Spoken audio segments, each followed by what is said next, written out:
সন্ধ্যার নাস্তায় পিৎজা বানানোর জন্য রুটির উপরে দিয়ে দেওয়া হলো সসেস সহ অন্যান্য জিনিস।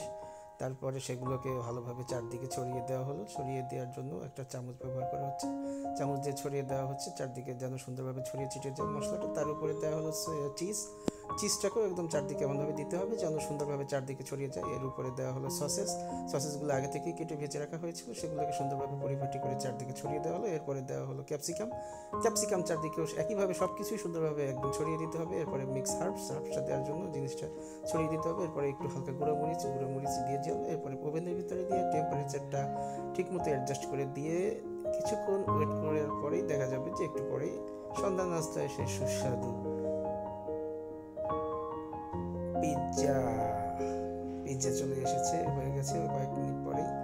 এখন একটু পরেই পিৎজা বের করে ফেলা হবে। ওয়াও, মাশাআল্লাহ, সুন্দর ফুলে এসেছে, চমৎকার বড় হয়েছে, ফুলে উঠেছে, দেখার মতো হয়েছে, ঘ্রাণ এসেছে, চমৎকার।